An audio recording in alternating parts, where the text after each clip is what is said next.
নমস্কার বন্ধুরা, দেখুন চলে এসেছি আমরা একটা বউ ভাত খেতে।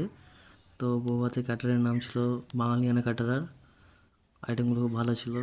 এই আমরা দুজন আছি এখন, এই আমার ভাইজি।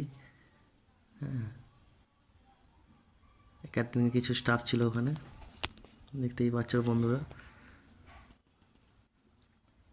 বারবার ক্যামেরাটা আমার দিকে দেখানো হচ্ছে। ওতে টেবিল তখন ফাঁকা ছিল। এই পড়ে গেল স্যালাড, সস, তারপর ফিশ কাটলেট, অর্থাৎ ফিশ চপ আপনারা যেটা বলতে পারেন। তো ভেঙে দেখলাম স্বাদটা অপূর্ব ছিল। এরপরে পড়ে গেল কাশ্মীরি পোলাও। কাশ্মীরি পোলাওর সাথে থাকবে চিকেন বাটার মশলা। মাখানো চলছে, এবারে মুখে উঠবে।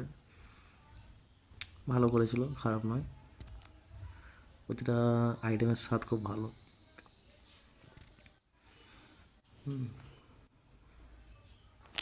তারপরে তো সাদা ভাত, ডাল। আমি খাওয়াতে ব্যস্ত এখন। এই চিংড়ি আলু পোস্ত খুব ভালো করেছিল।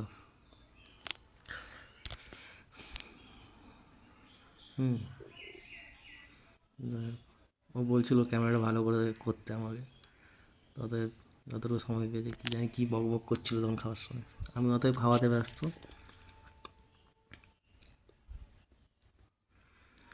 তারপরে তো আপনারা জানেন স্বাদ মতো খুব সুন্দর একটা মাটন। মাটনটা জাস্ট অপূর্ব ছিল। মাটনের পিসগুলো খুব সুন্দর দিয়েছে। মাটন অলরেডি খাওয়া শেষ। ও অবশ্য চিকেন খেয়েছিল, আমরা মাটন খাইনি। আমি মাটন খেয়েছিলাম, ও চিকেন খেয়েছে।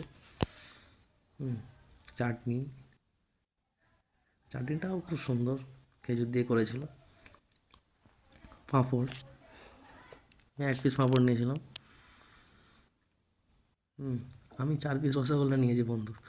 আমার রসগোল্লাটা খুব ফেভারেট, গুড়ের রসগোল্লা তো। 1 পিস কালাকাঁদ আমি নিয়েছি। কালাকাঁদটা খুব সুন্দর ছিল, অপূর্ব।